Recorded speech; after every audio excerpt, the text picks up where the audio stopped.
दंडवत प्रणाम। हरे कृष्ण गुरु जी। कृष्ण गुरु जी दंडवत प्रणाम। आपके चरणों में दंडवत प्रणाम। सभी भक्त दंडवत प्रणाम। जी हरे कृष्ण। हरे कृष्ण गुरु जी दंडवत प्रणाम। सभी भक्त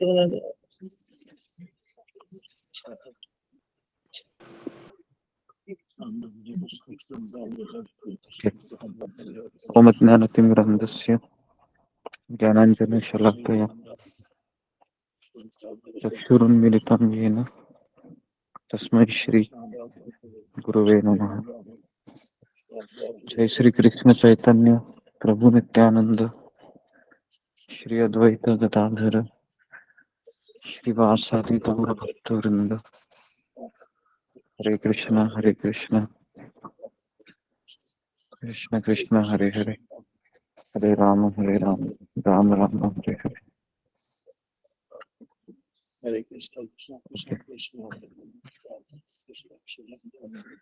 जी हरे कृष्ण। सबका स्वागत है सत्र में।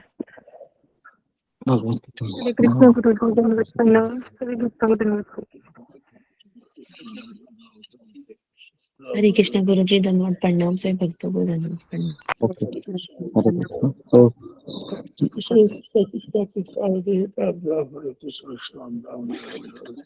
कल से हमारा जपा टॉक है वो ठीक 4 बजे शुरू होगा। ओके, तो पहले की तरह ही रहेगा क्योंकि देख रहे हैं कि जब से शुरू हुआ है तब से फ्लेक्सिबिलिटी आपको भी लगता है कि थोड़ा सा और सो जाना चाहिए 5 मिनट 10 मिनट।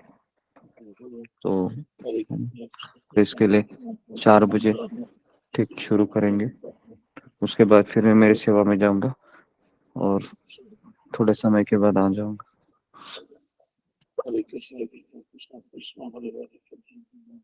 जी, तो कल हमने चर्चा की थी, जैसे अभी अधिक मास चल रहा है तो 16 अगस्त तक हमको एटलीस्ट सुबह आने का प्रयास करना चाहिए। इसके ऊपर हमने लेक्चर भी दिया था, लेकिन फिर भी ज्यादा भक्त नहीं ऐसे आ रहे हैं, उल्टा कम हो गए। तो ये इस संसार का नियम है कि भक्ति को बनाए रखना कठिन है, लेकिन अगर जिस व्यक्ति को रोज सत्संग मिलता है तो उससे भगवान अपेक्षा रखते हैं कि ये रोज आना चाहिए, है ना, इस तरीके से। ओके,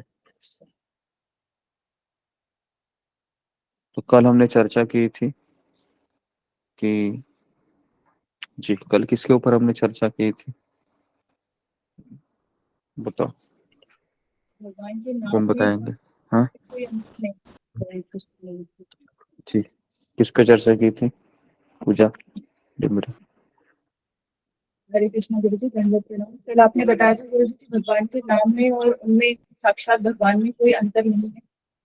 ओके ओके, तो कल हमने उस पे चर्चा की थी कि नाम चिंतामणि कृष्ण चैतन्य रस विग्रह पूर्ण शुद्ध नित्य मुक्तो अभिन्नत्वम नाम नामिनी। तो भगवान और भगवान का नाम अभिन्न है, तो इसलिए हमें जब हम भगवान को देखते हैं तो उतना ही हमको हरि नाम को प्राधान्य देना चाहिए। इनफैक्ट भगवान कहते हैं कि मुझसे भी ज्यादा मेरा नाम ये ज्यादा पावरफुल है, और ये हमने रामायण में भी देखा है। और कहते हैं कि अजामिल की कथा में भी हम देखते हैं कि वो भी भगवान का नाम लेकर ही अपने इतने पाप को भस्म कर देते हैं।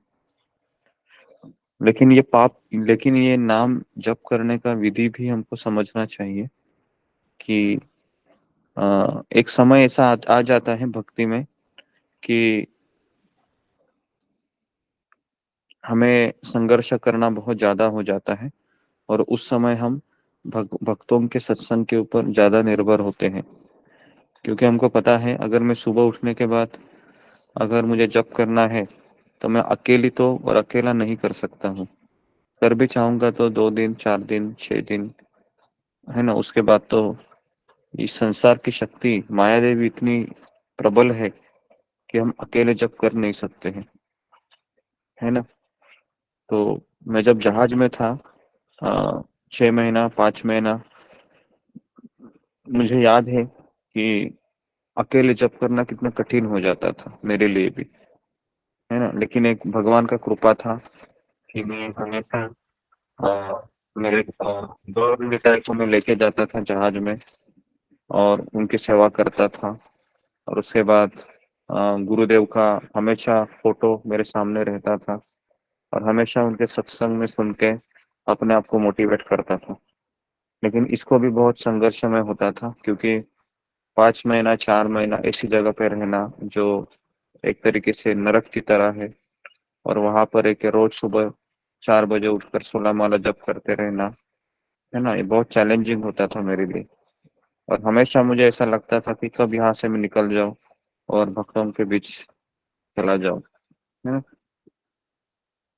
तो जीवन में एक ऐसा पड़ाव आ जाता है हर एक भक्त के जीवन में कि कुछ जिम्मेदारियों के लिए उसको आ, सत्संग से दूर जाना पड़ता है। लेकिन ये इतना आसान नहीं है, जैसा मैंने अपने जीवन में अनुभव किया है, बहुत कठिन है।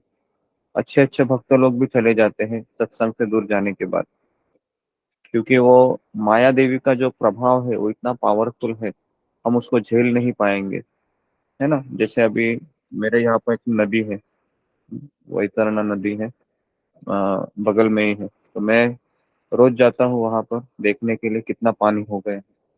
तो इतना बहाव रहता है पानी का। तो जिस नदी में हम गर्मी के सीजन में आसानी से है ना नहा नहा लेते थे, लेकिन आज हम देखेंगे उस नदी को, तो इतना रौद्र रूप धारण किया है कि उसमें कोई तैर नहीं सकता, है ना। वो आसानी से वो हमको बहा ले जा सकती है, डुबा सकती है। ठीक उसी प्रकार से ये माया का प्रभाव इतना तेज होता है कि कितना भी बड़ा एक्सपर्ट साधक हो, है ना, कितना ही एक्सपर्ट उसको गीता का भागवत सब आता हो या सब समझ गया हो, लेकिन उस बारिश में जो नदी को जो बहाव होता है, ठीक उस नदी के बहाव जैसे ही माया का प्रभाव होता है। हम कितना भी अपने आप को कोशिश करें उसमें तैरने की, कठिन हो जाता है। और इसलिए हमें एक अच्छी नौका की आवश्यकता होती है ना। और उस नौका है हरि नाम, है ना। हरि नाम भी नहीं है, सत्संग है उस नौका को। अगर हम सत्संग है हमारे पास, तो हम उस नौका का आश्रय लेके हम आ, भी जाते हैं, है ना। तो इसलिए ये बहुत जरूरी है समझना कि हम अकेले जप नहीं कर सकते, ये आज का विषय है। अकेले जप करना कठिन है। और आप सबको भी पता है, हम जब अकेले जप करते हैं तो एक एक माला दो दो माला हिमालय की तरह लगता है हमें, है ना। तो इसके लिए हमें सत्संग का महत्व पता होना बहुत जरूरी है। जो भी मेरे जीवन में हो रहा है ना, ये सब अ, सत्संग के कारण ही हो रहा है। तो इसको हमेशा हमको याद रखना चाहिए। कभी ये नहीं समझना चाहिए मैं 16 माला कर रहा हूँ, मैं 16 माला कर रही हूँ, ये हमारा भ्रम है। कलयुग में हरिनाम को रोज आना, मेंटेन करना, ये कठिन है बहुत। पूरी दुनिया है वह नकारात्मक ऊर्जा से भरी हुई है, और ऐसी परिस्थिति में भी हम कर पा रहे हैं। तो इसका सारा श्रेय सत्संग को जाता है। अगर हमको ऐसा लगता है कि ये मैं कर रहा हूँ, मैं कर रही हूँ, तो हमें अपनी चेतना को दुरुस्त करना चाहिए कि ये मैं नहीं कर रहा हूँ, मैं केवल इच्छा कर रहा हूँ। और इच्छा करने से कृष्ण मुझे मार्गदर्शन करते हैं और मुझे भक्तों का संग देते हैं, है ना। लेकिन ये इच्छा को बनाए रखने के लिए भी हमें रेगुलर सत्संग करने की आवश्यकता है ना। तब जाके हम इस हरि नाम को हम रोज ले पाएंगे। और दूसरा चैलेंजिंग है, वो हम कल डिस्कस कर देते हैं कि अभी तो हमने सत्संग का आश्रय लेने के बाद भी इसमें कुछ डेंजर जोन भी होते हैं, जो हमको समझना बहुत आवश्यक है कि किस तरह से इस डेंजर जोन में हमको प्रवेश नहीं करना है ना। नहीं तो बहुत समस्या ज्यादा खराब हो सकती है। तो इसलिए हमेशा हमको कृष्ण और गुरु के ऊपर आश्रित होना चाहिए और कृपा की याचना करते हुए हमको भक्ति मार्ग में टिके रहना चाहिए। भक्ति मार्ग में शिल प्रभुपाद हमेशा कहते हैं, भक्ति में आना भी आसान है और भक्ति से जाना भी बहुत ही आसान है, लेकिन भक्ति में संघर्ष करते हुए टिके रहना ये बहुत मुश्किल है। और आप लोग ये कर पा रहे हैं तो मैं आपको पहले धन्यवाद दूंगा। जितने भी भक्त हैं रोज आते हैं, है ना, और आप लोगों की सेवा करने के लिए मुझे भी अपने आप को आपके लिए तैयार हमेशा रहकर रखना पड़ता है, चाहे वो बारिश हो, धूप हो, छाँव हो।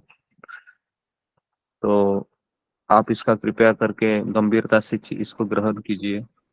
कभी कभी ऐसा हो जाता है कि हमको रोज कोई चीज मिल जाती है ना, तो हम सोचते हैं कि बाद में ज्वाइन करेंगे, तो ये हमारा एटीट्यूड बन जाता है। तो इसके लिए हमें समझना चाहिए कि मैं जिस संसार में रह रहा हूँ, ये संसार में कभी भी कुछ भी हो सकता है ना। जैसे अभी मणिपुर इंसिडेंट है, उसके बाद काफी चीजें होती रहती है इस संसार में, कुछ भी हो सकता है।